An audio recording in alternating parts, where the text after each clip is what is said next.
Hi, and welcome back to Data Management with Stata. I'm Ben Littenberg. Today, let's do Module 5, Formats. Image is everything. The agenda for Module 5 is fairly short. We're going to talk about storing numbers, and then formatting strings. Storing numbers is a little bit of computer science to get you oriented to what the problems are in formatting. So what I want you to know is that computers use binary codes. The decimal number 0 that you're used to thinking about is stored in binary as a 0, and a 1 is stored as a 1, but a 2 is stored as a 1, 0. 1 in the 2's column plus 0 in the 1's column. And then a 3 is a 1 in the 2's column and a 1 in the 1's column. And a 4 is stored as 1, 0, 0. 1 in the 4's column and 0 in the 2's and 1's column, and so forth. You count up to 58, and it gets stored as 0, 0, 1, 1, 1, 0, 1, 0. The biggest number you can store with 8 of these binary digits or bits is 1, 1, 1, 1, 1, 1, 1, 1. That's 8 ones. If you want to do 3,477, well, it would look like this: 4 zeros, a couple of ones, 0, 1. I put a comma in here just to make it a little easier to read, but it would just be stored as a continuous string. And you can just keep adding up with zeros and ones until you hit 65,534, and that's all ones, and then you'd have to roll over to some more digits after that. Binary is very easy for computers to handle because they can do all the storage in zeros and ones, which can be represented as high voltages and low voltages, or as transistors open or transistors close, and so forth. But binary is hard to read for non-computers like people. Human readable numbers are typically in decimal values. And Stata knows how to display numbers in a more accessible format. You can choose how you want the content of each variable to display.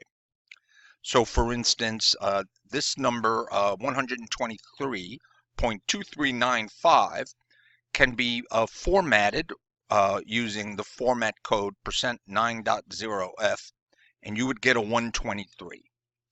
Format codes have got 5 parts. They all start with a % that just tells Stata that you want a format code. Then there's the total width of the code, which is, in this case, 9, a decimal place, and a number of how many of those 9 columns you would like assigned after the decimal point. And in this point, we said none of them. And F is the type of code, so make it fixed number of decimal places. So it's 9 columns wide, which makes it run from about here to here, but it only needed 3 of them, so it padded it up with blanks. And we said don't give us any decimals, digits after the decimal point, so it rounded the 123.2395 to 120. Here's the same number, 123.2395, but this time the format code is %9.1f, the same total width, but we ask Stata to throw in a decimal point, 1 column to the right, and so we get the 123.2. If you ask for 2 columns to the right, you'll get 123.24, not 23. Stata is clever about rounding. The next digit is a 9, so it rounds the 3 up to a 4. There's another type of format code called a G, meaning more of a general code. In this case, if you tell it %9.0G, it'll use 9 columns, and it'll put as much to the right or left as it can to make it fit neatly within the 9.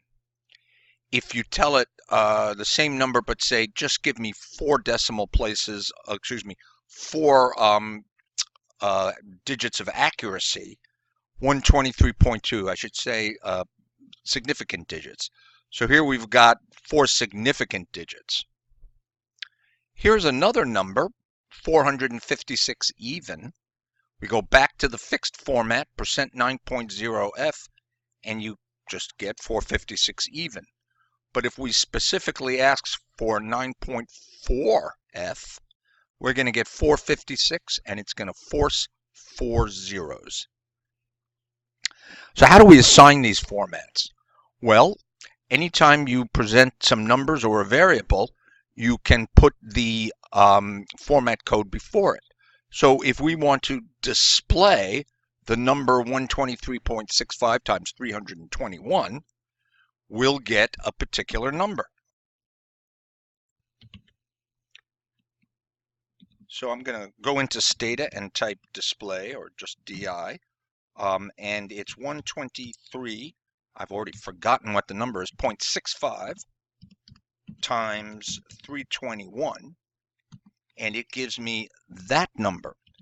But if I had asked Stata to display it as a percent 9.2F, well, I get exactly the same thing, excepting you notice it's spaced out a little bit because we have 2, 3, 4, 5, 6, 7, 8, so it gave me an extra 9th position there.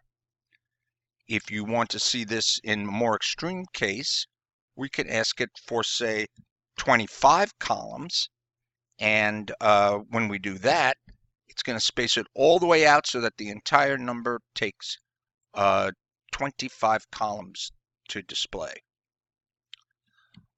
Final example of this one, perhaps, would be to say, let's go back to 9, but I just want 1 decimal place, and we get that. Here's an option that's I like to use sometimes. We throw in a C, 9.1 FC, and that says, if you have room, throw in the commas where for the thousands group separator. Another option would be to display a particular variable. In this case, age, the 4th record in age. So if we have a data set that includes the variable age, this notation, bracket 4, means record number 4 of the age variable. So I'll type in display age number 4, and we get a variable like that. And if I do display percent 9.0F age number 4, I get the same thing scooted over. So the same rules apply as we saw for a number or a calculation that you enter right in the screen, as you get with looking at particular variables. Now we could just tell it we always want it to take up 6 columns, and for that we'll use the format command. Format the variable age, all of them, and make them percent 6.0F. And now, when we list age, you can see that they're all in that same format. Where can you find out more about the current format of a variable?